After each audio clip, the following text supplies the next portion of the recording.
The blog was heartbreaking, tragic, and completely made up. Becca wasn't pregnant at all. नमस्कार, स्वागत है आप सभी का बकचोदी के एक नए एपिसोड में। आज अपन देखने जा रहे हैं पीपल हु एक्सपोज देमसेल्व्स। चलो आओ मजे लेते हैं। They say the truth will set you free, but for con men and crooks, the truth is their worst enemy, leaving them locked up behind bars or shamed by society.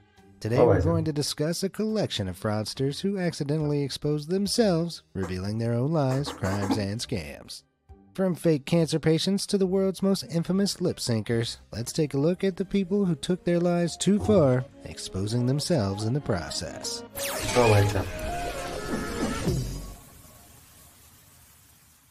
Blind man's bluff. In 2008, a man named John Caltabiano from the town of Catskill, New York, decided to play a very literal game of blind man's bluff.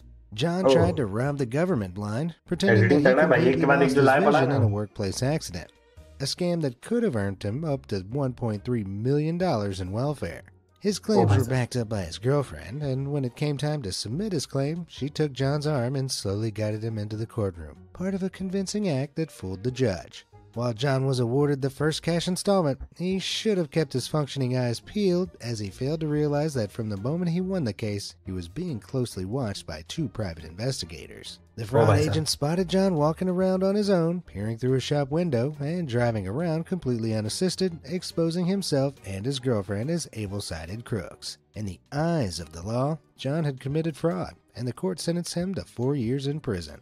His girlfriend was only sentenced to 3 years of probation, which, all things considered, was a stroke of blind luck. Looking back, John probably should have waited a little bit longer before hopping in the car and spending his ill-gotten gains. I guess hindsight's 20/20, but then again, so's John's vision.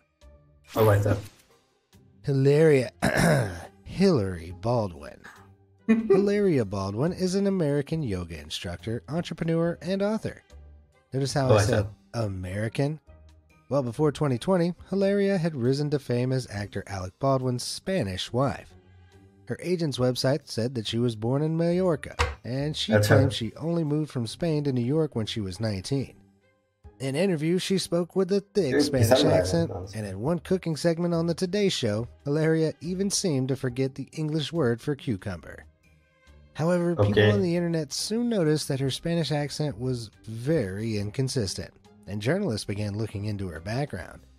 Hilaria heavily implied that her family were Spanish, but it turned out her very American parents had been interviewed previously. They'd gone on record saying that the family only moved to Spain in 2011 when Hilaria was 27, and explained that their family doesn't have one iota of Latin blood. Hilaria's old school friends soon spilt the Tolosa beans too, revealing that Hilaria's real name is Hillary, and she was born and raised in Boston, not Barcelona. In December 2020, Hillary finally admitted to her lack of Spanish heritage on Instagram, but she also doubled down, describing herself as culturally fluid, attempting to justify her actions by talking about her family's deep love for Spain and its culture. In my opinion, Hillary and Spanish culture only have one thing in common: a whole bunch of bull. Heydrich blew it. The 1980s were a strange time for a wide array of reasons, one of them being the popularity of James Heydrich. He was a self-proclaimed psychic who went on stage in mystical pajamas, flipping through the pages of books with his mind. The neon-wearing public of the 80s ate it up, until James Heydrich was challenged by James Randi, a magician who made a career out of exposing fake psychics. Randi offered Heydrich $10,000 to prove that his powers were real on an episode of That's My Line. And the money-hungry Heydrich threw on his robe, combed his bowl cut, and rose to the challenge. Randi placed packing peanuts around the book to catch whether Heydrich was blowing to turn the pages, and this was the result.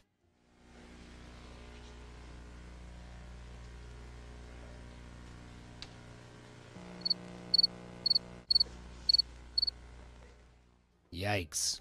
Heydrich later claimed that he couldn't do the trick as the packing peanuts and the lights in the studio were causing electrical interference. It was clear that the peanuts were simply interfering with his ability to lie. All that talk of psychic powers, yet he couldn't predict his own humiliation in the most public way possible. मतलब मेरे को यही एक चीज लगता है जब मैं ऐसे ऐसे वीडियो देखता हूँ इस पे कि मतलब जो तुमको आता है और तुम कर सकते वही किया कर। क्योंकि फेक अगर लाइफ तुम जी रहे हो और फेक बकचोदी कर रहे हो तो वो ज्यादा दिन नहीं चलेगा भाई। कभी ना तो कभी कोई ना तो कोई एक बंदा ऐसा आएगा जो तुमको प्रूव करने आ जाएगा कि नहीं, और तुम उसके सामने अगर नहीं कर पाए तो फिर मार चुट जाएगी। क्योंकि अकेले तो हम ऐसे रूम पे एडिटिंग करके और मतलब चुतियापे उतियापे करके, जैसे मैं वीडियो बना रहा हूँ तो मैं भी कुछ भी कर सकता हूँ, मैं पोर्ट्रे कर सकता हूँ, मैं जिंदगी में बहुत अय्याश जैसे जी रहा हूँ, बहुत हुआ है, लेकिन मार चुती हुई है मेरी जिंदगी की। मैं थोड़ा अलग कॉन्टेक्स्ट में ले गया, लेकिन मतलब मेरी बात समझो कि फेक मत बनो, रियल रहो भाई, रियल। बंदों को अगर अच्छे लगोगे तो लोग खुद पसंद करेंगे, नहीं लगोगे तो फिर मार चुदाओ, यही है लॉजिक, और कुछ नहीं भाई। Robbery. If Hollywood's taught me anything, it's that bank robberies require a ragtag team of criminals, 3 or 4 confusing plot twists, and a jaded ex-con who's coming back for one last score. But it turns out heists don't always require so much planning. In 2021, the doors on an armored truck malfunctioned in San Diego, swinging open and leaving a trail of cash spread out across the freeway. When drivers came across the scene, most of them pulled over, immediately taking the opportunity to hop out of their cars and fill their pockets. Demi Bagby uploaded videos of the scene to TikTok, showing herself picking up bundles of cash and throwing them around. She also filmed other people scrambling on their hands and knees to gather handfuls of money. It sounds like the perfect crime, but according to the cops, finders keepers isn't legally binding. The California Highway Patrol have stated that this footage is evidence of theft, and the TikTok video may result in several people going to jail. Bagby claims she didn't take any money with her, but if she did pocket some cash, her own TikTok account may act as the case's star witness. Bogus babies. Becca Booshausen is a once successful blogger who spun a worldwide web of lies. In 2009, she claimed to be pregnant, stating that her unborn child had holoprosencephaly, a rare disorder which would likely result in a stillbirth. Her story went viral, well-wishers flooding to Becca's blog to offer support. The blog was heartbreaking, tragic, and completely made up. Becca wasn't pregnant at all. She'd invented her... भाई यही सब चीज में कुछ चिढ़ बरता है, पता है, इंसानियत है ही नहीं दुनिया में, खत्म है भाई। मतलब ऐसे ऐसे चीज का लोग मजाक बना के पैसा लेते हैं ना भाई, मतलब जो चीज क्या ही बोल सकता है आदमी, थोड़ा शर्म कर लेना चाहिए भाई लोगों को। मजाक अगर मतलब ऐसे नॉर्मल कर रहे हो किसी का उसका तो फिर वो ठीक है, चलो डार्क ह्यूमर पे ले लिया आदमी और मजाक करके ले लिया कि हाँ ठीक है छोड़ो भाई इसको रहने दो, बट ऐसे लूटना लोगों को, उन लोग का मतलब इमोशंस के साथ खेलना ये अच्छी बात नहीं है भाई। मजाक है, नॉर्मल मजाक कर रहे हो तो ठीक है, ये तो ऐसे तो लोग बहुत गंदा कर रहे हैं भाई, झूठ नहीं। Regardless, Becca started to ask her audience for more than thoughts and prayers, requesting gifts and money to help support. मैं सोचा था साला मजाक वाला वीडियो होगा भाई, ये देख के मेरे को चिढ़ बढ़ रहा है आधा तो। बहुत ज्यादा एक तो बंदा drew closer and closer. एक तो बंदा बहुत ज्यादा स्लो बोल रहा है भाई, बहुत स्लो बोल रहा है, क्या बोलूं भाई मैं इस वीडियो को भाई, जितना अपने दम पे मैं करना चाहूंगा बोलूंगा कुछ कुछ बीच में, लेकिन बहुत स्लो बोल रहा है भाई। Becca started to panic. When full term arrived, she bought an ultra-realistic baby doll and posted a photo of it, stating that her miracle baby April Rose had survived the birth, only to pass away hours later. Most of her fans believed it, apart from Elizabeth Russell, a woman who coincidentally owned the same doll. Russell instantly realized April Rose was fake, so she created her own blog to expose Baushausen's lies.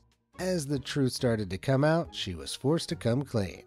She admitted she'd become addicted to the attention the blog had given her, and once she started getting 100,000 hits a week, the lies just got out of hand.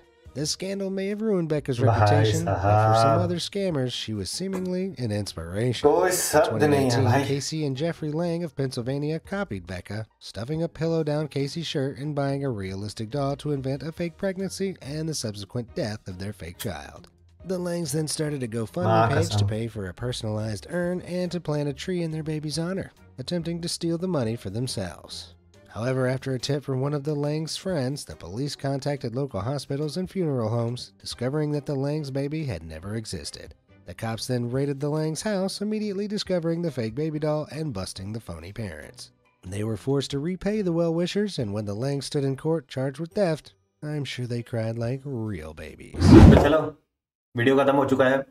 जिसको video देखने में मजा आया हो like share subscribe कर देना। मैं और ऐसे तगड़े तगड़े वीडियो लेके आते रहूंगा, तब तक के लिए पीस।